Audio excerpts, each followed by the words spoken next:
You're on your own, kid. You always have been. Okay? That was a Taylor Swift quote, just in case you didn't know.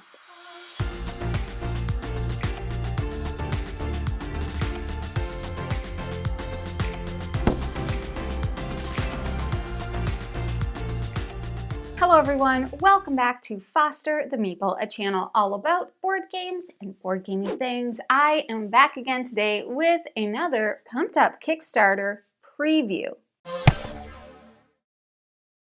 And today's pumped up Kickstarter is going to be on Twinkle Twinkle. Now this game is published by Allplay, who very kindly helped to sponsor today's video. As per usual with my preview videos, I'm going to give you a little overview of how the game works to help you decide whether or not this is a good fit for you. I also want to mention all of the information for the Kickstarter that involves Twinkle Twinkle is going to be in the description below. This Kickstarter is going to include 3 games, Twinkle Twinkle, Waddle, and Merchants of Andromeda, all of which are going to be included in that link that I have for you below. Last thing I want to mention before we get into it is this is, of course, a prototype version of the game. So anything that you see is, of course, subject to change. But without further ado, let's take a look, see how the game works. Shall we? We shall. Twinkle Twinkle is a tile-laying game where you'll fill your star chart with clear plastic tiles trying to connect constellations, build belts of asteroids, collect comets, pick up planets, and study them with satellites. Take care with those pesky black holes though, unless you have a perfect spot for them, of course. Whoever finds their highest score in the stars wins. But what does that mean? Boy, am I glad you asked. Let's take a closer look at how the game plays. Twinkle Twinkle is played over a series of rounds, and each round, each player will take one turn to select a tile and place it in their star chart. So if you take a look at what we got going on in front of us here, these are our star charts. I am obviously set up for a 2-player game. The game does play 2 to 4 players. And these clear tiles here are the star tiles that I'm talking about, okay? So these, well, they go into your star chart. Players are going to take turns in the order their standees are lined up on the turn order track as seen here. So typically these would be standees, okay? Standees. But for the purposes of the video, I have them laid flat so that you can see the adorable artwork.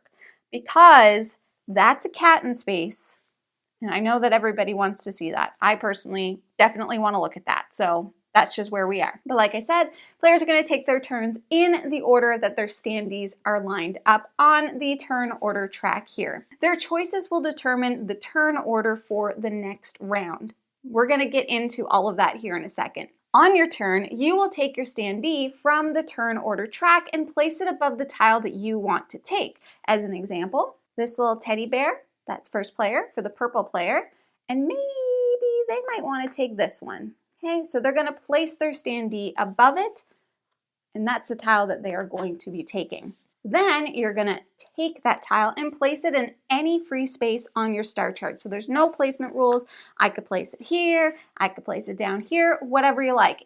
And feel free to flip it, rotate it, go wild. Place it however you like. Let's say I want to place it just like that. That looks pretty nice. Once the last player in turn order places their tile, you will move the standees from the current round track to the turn order track, keeping them in the same order, okay? So let's kind of go through this. Purple decided to take this one. Red might want to take this one. I will mention right now, I am set up for a 2-player game. In a 2-player game, each player is going to take 2 different color standees. With this next step, we are going to be sliding these up into the turn order track based on the order that they were placed in the current round. Then we are going to slide the leftover tile on the current round track to the leftmost space. Zing!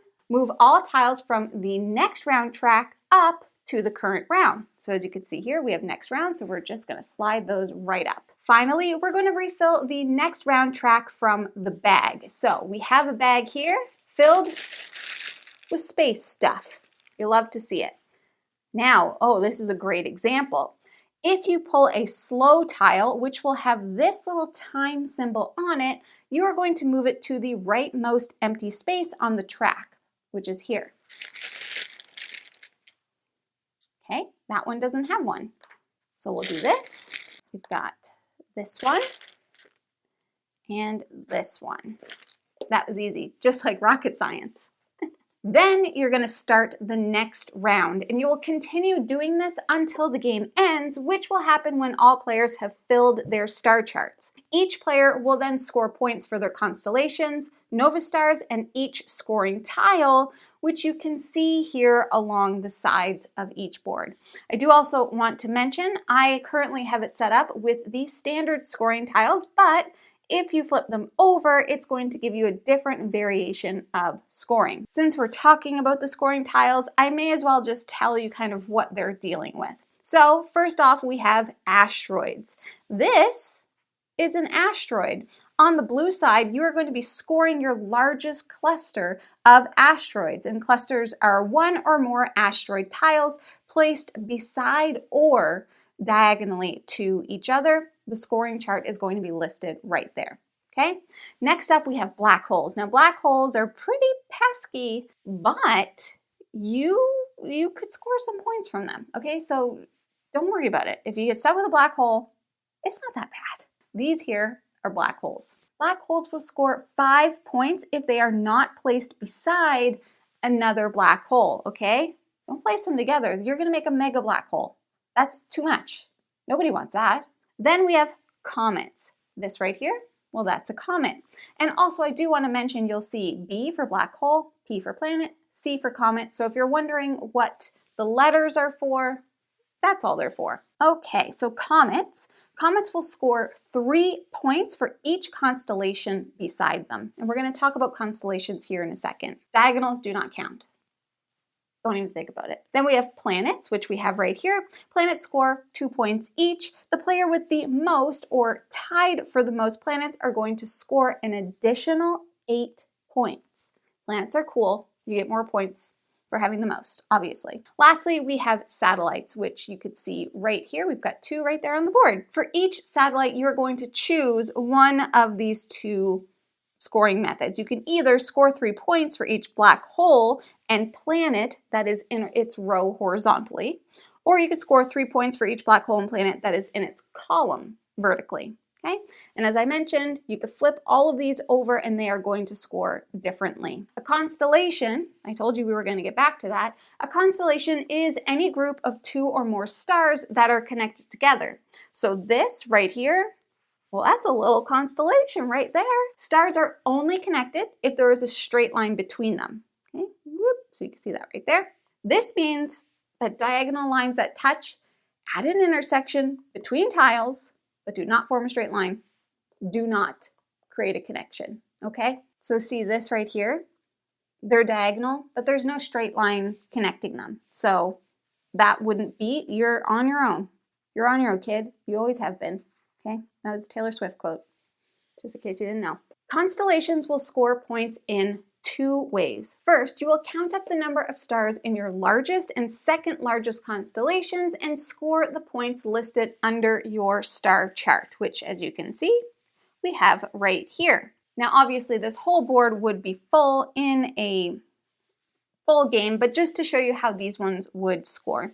So score your 2 largest constellations by the number of stars. This one has 1, 2, 3, 4, 5, 6 stars, which would score me 16 points, whereas this one has 1, 2, 3, 4 stars, which would score me 7 points. And I will mention that it is any kind of star, which is going to be important when we talk about supernovas, which are right here, but we're going to get to that in a second. Then you are going to count how many constellations of at least 2 stars you have and score the points listed under your chart for those as well. Score the number of constellations you have. That's this chart right here.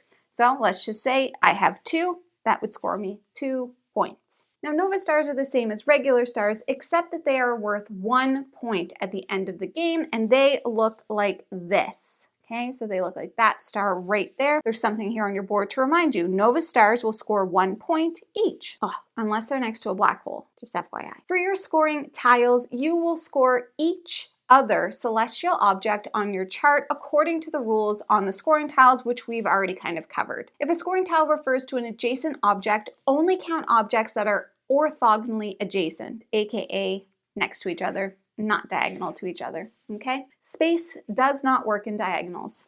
Everybody knows that. The player with the highest score wins, and in a tie, the victory is shared. Oh, and did I mention the game will have an app that will allow you to take a photo of your board and it will score it for you.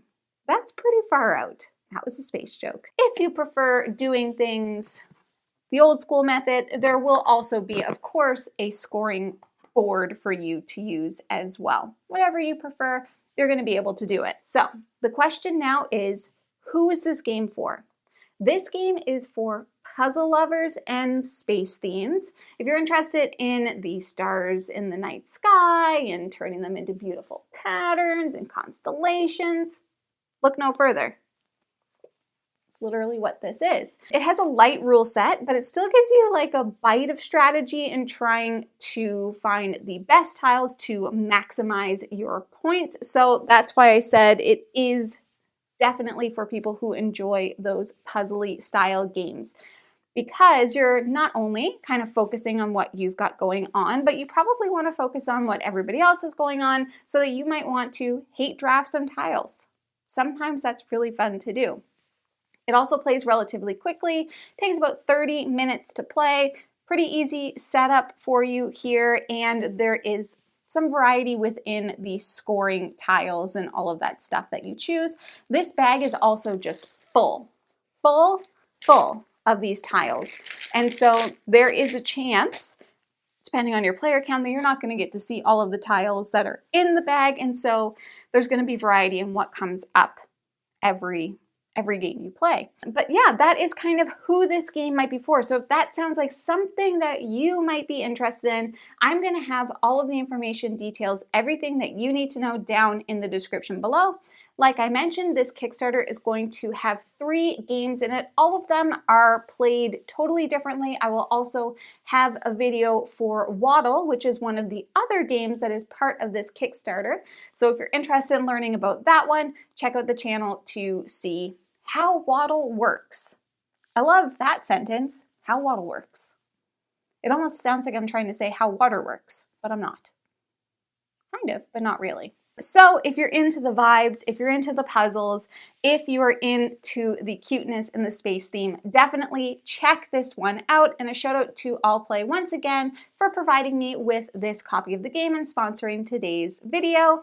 But that is everything that I have for you today. Now, if you're interested in buying board games, like any other games from All Play, you should first start by checking your friendly local gaming store. And for us, that is the Boardroom Game Cafe. And if you like what you see, please subscribe. I hope to see you again soon. And now I say goodbye. Goodbye.